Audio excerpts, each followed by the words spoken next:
Assalamualaikum sahabat tanam-tanam, ketemu lagi dengan Abdi Khalif di channel Tanam-Tanam yang tentu saja selalu berbagi segala sesuatu tentang tanaman. Di video kali ini kami mau menjawab satu pertanyaan dari sahabat tanam-tanam yang menanyakan kapan sebuah PSB atau bakteri fotosintetik kita yang sudah kita masukkan ke dalam galon-galon ini dianggap sudah selesai atau jadi siap diaplikasikan untuk tanaman. Nah, tapi sebelum itu jangan lupa like dan subscribe dulu. Buat sahabat yang punya Facebook, jangan lupa gabung di grup sahabat Tanam-Tanam TV, tempat kita berbagi segala sesuatu tentang tanaman ya. Nah, langsung kita jawab aja pertanyaannya. Kalau kita bikin PSB, itu kan warnanya akan bervariasi. Mulai dari warnanya yang agak kemerah-merah mudahan, sampai putih waktu awal ya. Awal bikin itu putih, nanti lama-kelamaan jadi merah. Nah, pertanyaannya, parameternya seperti apa? PSB yang sudah siap kita gunakan. Nah, ini di depan saya ini ada PSB yang sudah kita buat. Waktu pembuatannya berbeda-beda, tapi teman-teman bisa melihat ya, pewarnaannya itu beda. Jadi yang disebut bakteri fotosintetik atau PSB itu adalah bakteri yang memiliki pigmen. Pigmennya ini bisa warna merah, ada juga yang warnanya hijau. Jadi kalau teman-teman bikin PSB tiba-tiba warnanya jadi hijau pekat, itu bukan berarti nggak berhasil. Karena ada juga Rhodobacter, bakteri fotosintetik yang punya pigmen warna hijau. Nah, itu nggak masalah sama sekali. Nah, tapi umumnya biasanya warnanya berwarna merah. Merahnya seperti merah-merah darah seperti ini ya teman-teman ya. Nah, ini biasanya warnanya seperti ini. Nah, pertanyaannya kapan sih PSB itu bisa kita gunakan? Kalau misalkan kita bikin ekoenzim kan, ekoenzim jelas 90 hari. Kalau PSB ini kadang-kadang waktunya bisa maju mundur tergantung cuaca, kondisi air, dan teknik pembuatan.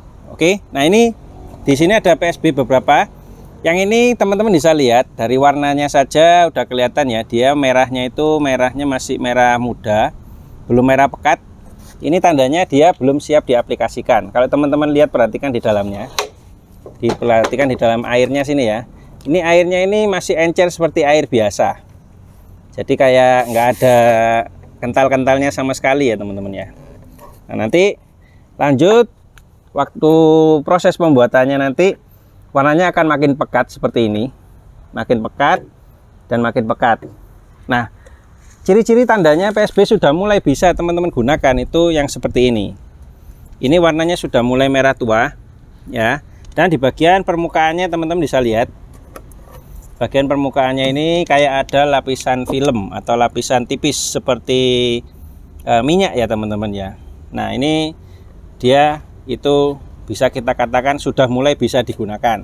Kalau mau mantap lagi yang seperti ini. Nah, ini warnanya merah sekali, teman-teman bisa lihat dalamnya. Nah, ini kalau kita kocok airnya, larutannya itu udah kental dan berwarna merah. Nah, inilah PSB yang sudah siap kita gunakan sebagai bahan untuk booster tanaman kita. Ingat, pemakaian PSB ini harap berhati-hati karena bisa bikin daun gosong ya. Jadi harap berhati-hati. Ingat, untuk spray cukup 20 ml aja per liter. Spraynya kalau bisa sore hari kayak gini atau pagi hari. Kenapa kok sore? Karena sinar matahari kan nggak bersinar terik. Nah, kenapa kok pagi? Kita biarkan PSB-nya nyerap dulu ke daun tanaman, baru nanti kena sinar matahari mereka bisa berfotosintesis, mempercepat proses fotosintesis si tanaman kita. Nah, satu lagi ciri yang bisa teman-teman perhatikan dari PSB yang sudah berhasil ya. Kalau misalkan kita siang-siang itu kita jemur antara PSB ini dengan PSB yang lain, teman-teman nanti bisa merasakan dengan tangan ya, suhunya itu berbeda. Jadi makin merah warnanya itu nanti makin panas. Dan ini berbeda. Di sini saya punya air lindi. Air lindi ini kalau misalkan kita jemur bersamaan dengan si PSB, itu nanti pada waktu siang hari teman-teman boleh cek sendiri, mungkin lebih detail pakai termometer kali ya, tapi bisa dicek sendiri pakai tangan saja. Itu nanti hangatnya air dari air lindi atau POC yang lain kalau dijemur itu akan berbeda sekali dengan si PSB ini. PSB ini kalau misalkan siang hari banget itu bisa terasa hangat panas, bahkan menuju ya mungkin menuju panas lah teman-teman ya. Jadi kerasa banget mereka ini benar-benar menyerap sinar matahari untuk fotosintesis. Nah, jadi suhunya berbeda. Nah, itu salah satu parameter yang bisa teman-teman jadikan patokan PSB-nya udah berhasil atau belum. Karena apa? Karena kadang-kadang meskipun dia warnanya sudah agak merah seperti ini, tapi kalau kita sentuh dia masih agak dingin, nggak terlalu anget gitu ya. Nah, itu berarti dia masih belum siap. Ini antara yang sini dengan yang sini, antara yang kiri dengan kanan, ini saya pegang itu berbeda ya teman-teman ya. Yang sini nih kurang begitu anget, yang sini sudah mulai anget, yang sini bisa dibilang agak panas. Kenapa?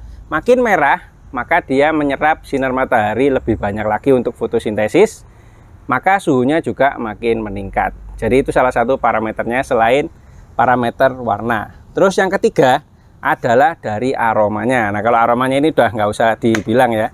Aromanya PSB ini, kalau yang sudah jadi itu aromanya keras sekali. Terutama tergantung bahannya. Apalagi kalau teman-teman pakai bahannya terasi, terus telur dan micin. Terasinya itu aromanya sudah nggak berasa aroma terasi, tapi aromanya itu lebih seperti telur busuk gimana gitu ya. Tapi ini bukan bau yang terlalu busuk banget terus nggak bisa ditahan gitu, nggak. Karena nanti begitu kita campurkan ke dalam air, kita aplikasikan, mereka nggak akan berbau keras. Jadi teman-teman tidak perlu khawatir dengan baunya PSB. Makanya ditutup kalau bikin PSB. Kalau PSB-nya dibuka nanti ya apa namanya, baunya kemana-mana bisa mengganggu. Jadi teman-teman harap waspada dengan baunya. Jadi kalau yang masih belum jadi seperti ini, itu baunya tidak terlalu keras ya teman-teman ya. Dan satu lagi, kalau teman-teman bikin PSB jangan lupa setiap beberapa hari sekali dibuka tutupnya. Kenapa kok dibuka tutupnya? Mereka ini perlu oksigen untuk nanti bernafasnya si bakteri-bakterinya. Jadi kalau teman-teman punya air lindi atau punya POC yang lain, ditutup, itu nanti botolnya mekar. Jadi perhatikan ya, botolnya mekar, malah cenderung seperti mau meledak. Tapi PSB itu kebalikannya. Kalau teman-teman jemur PSB dalam waktu yang lama, botolnya bukannya mekar, nanti botolnya itu menyusut ke dalam ya. Jadi seperti oksigen atau udara yang ada di dalam botol ini atau galon ini, dia itu terserap ke dalam. Nah, itu pertanda lagi kalau bakteri fotosintetisnya itu mulai aktif. Mereka banyak bernafas, banyak membutuhkan oksigen di dalam sini ya teman-teman ya, banyak membutuhkan karbon dioksida juga. Jadi ada gas di dalam sini itu nggak malah meledak atau mekar, mereka malah menyusut. Itu salah satu pertanda lagi kalau PSB kita itu udah mulai berhasil. Nah seperti itu ya teman-teman ya. Jadi ada beberapa kriteria tadi yang sudah kita sebutkan. Semoga bisa ditangkap penjelasannya dan semoga menjawab pertanyaan dari sahabat tanam-tanam semuanya yang bingung kapan sih PSB saya bisa dipakai. Karena meskipun warnanya sudah mulai merah tapi kok masih ragu-ragu. Nah jawabannya sudah ketemu ya di channel Tanam-Tanam.